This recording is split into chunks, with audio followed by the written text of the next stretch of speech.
Episode 72, Hack Learning Uncut.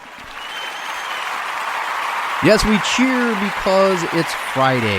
We're always excited about Friday, and we head into the weekend with something to think about that will make us better next week, because that's what we do in Hack Learning. We never stop.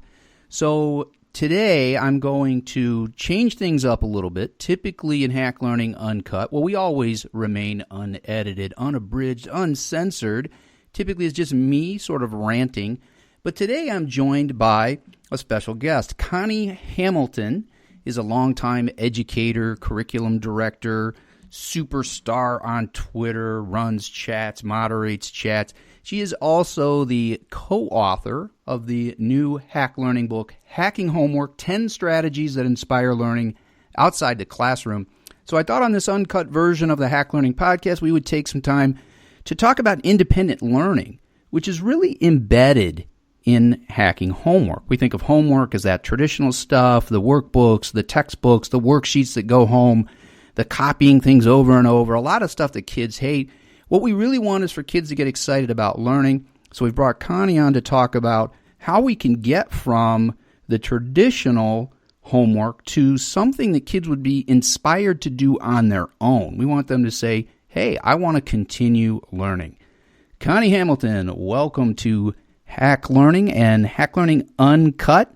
Tell us a little bit about traditional homework and making a transition to something different and to independent learning. Well, thanks for having me, Mark. I appreciate it. And I know that you share my excitement and passion about independent learning and making sure that we're making those connections both in the classroom and beyond. So I think as I was thinking about this, really the most critical component of inviting students to become independent learners is to be really clear with them about what it is that they are supposed to be learning and how it's connected to a broader purpose.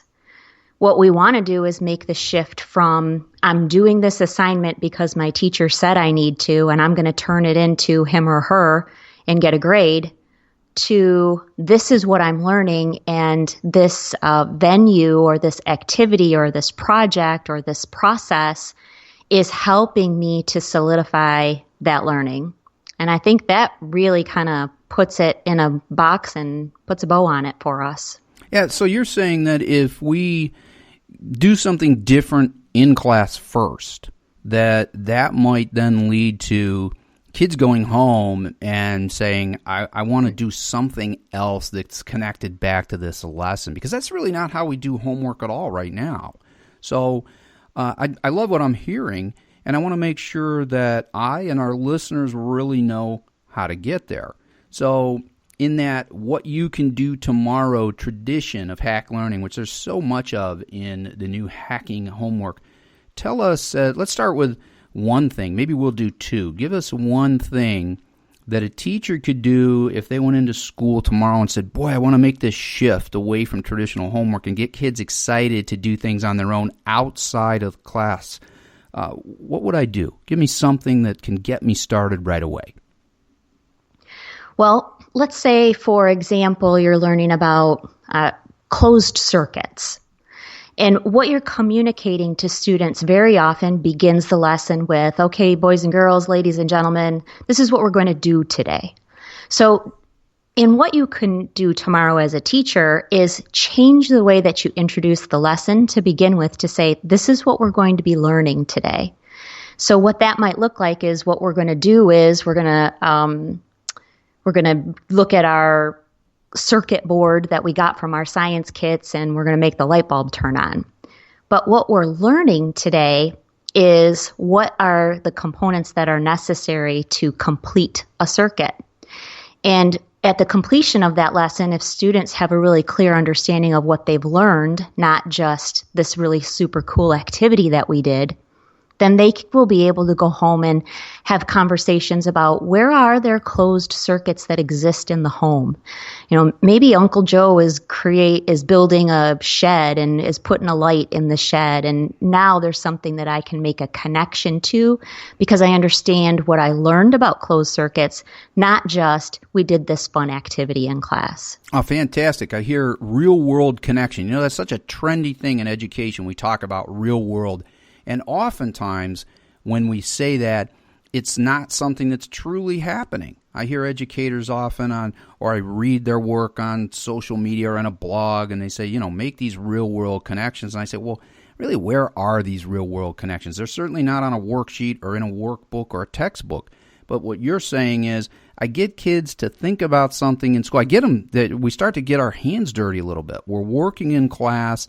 We're doing some new things. We're engaging with the lesson and the assignment, and then that connection becomes clear. I'm working on circuits, and I know that circuits connect to various kinds of electrical things, maybe light bulbs, and I go home and go, hey, I can make this connection. That is really awesome. So there's one thing. We want to share the target with the student. We want to get them excited and then help them to make that leap to real world so they go home and they start exploring without necessarily being told to. One more thing. I'm going into school tomorrow. Well, tomorrow's Saturday because we are always on a Friday in the uncut version, but maybe I'm going into school Monday. And now you've got me thinking, Connie. I'm thinking, boy, if I get these kids excited and I think about that connection to the real world, they might go home and want to do more. How about one more thing that I can do to actually get them to take that leap, to go home and to do it? Maybe a tool they'll use or some other activity that they would do that doesn't have to be graded, but gets them excited about learning at home, independent learning. Give me one more. Maybe if we, at the beginning of a lesson, let's say, or at any point during the lesson, maybe as the closure of a lesson, posing the question to students of, why do we have to learn this? Why is this important? Where are we going to use this? And maybe focusing on how do you see other people outside? How do you see your parents using this? So for example, I was in a classroom last week and a math teacher was talking about place value. And she spent 2-3 minutes really getting down to the nitty-gritty of why is it important that we know how to read numbers? What might happen if we didn't know how to accurately read numbers?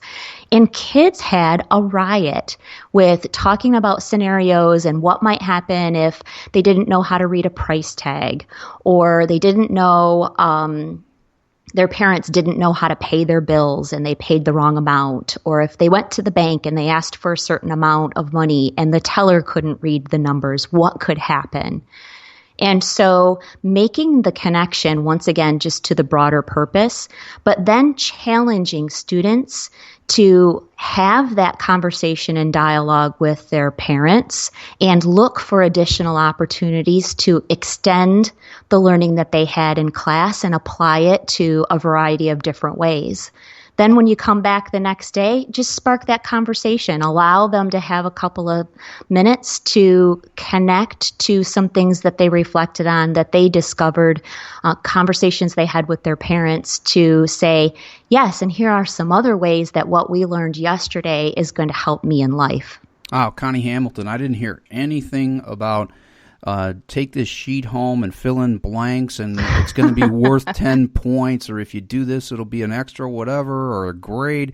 That's fantastic. So today we've got two great things and easy things in Hack Learning tradition to get teachers thinking about independent learning, not homework. And notice we're really getting away from that word homework. So independent learning, let's give the kids a target. Let's make a connection in class to the real world and get them excited about exploring more. And then let's send them home with some questions that help them create a dialogue outside of class and to continue that dialogue the next day. That is amazing, and those are some great steps away from traditional homework and to independent learning, which is embedded in Connie's new book that she co-authored with Star Saxteen, Hacking Homework, 10 Strategies that Inspire Learning Outside the Classroom. And I know you can find that. And Connie, why don't you tell us if we want to find the book, where we do that? If we want to connect with you to talk more about moving away from homework, tell us that as well, and we'll wrap up. Sure. So the easiest way to get a little more information about the book is to go to hackinghomework.com, or you can search for it on Amazon. Another way just to keep the conversation going, I'm sure that your listeners have some other experiences and stories and contributions to this challenge of homework. So we have a private Facebook group that anyone can request entrance to, and Star or Mark or I will grant you access to that. But we're having really good conversations about homework, sharing materials, looking at different articles. So that's another place, is just within Facebook, search for Hacking Homework. And then if you want to connect with me personally, Twitter's probably the easiest way. And my Twitter handle is @ConnieHamilton. All right, fantastic. @Connie Hamilton on Twitter. And hopefully people will jump over to Facebook and search for Hacking Homework and join that conversation, because it's a rich one that we love. We're shifting away from traditional homework. We're sparking independent learning. And also learn more at hackinghomework.com. Check out the book. You're going to love it. Connie Hamilton, thanks for joining us on Hack Learning Uncut. It's been a pleasure. Thanks, Mark. As always, we continue the conversation at #HackLearning on Twitter and on the show notes page at hacklearningpodcast.com. Thanks for listening. See you next time.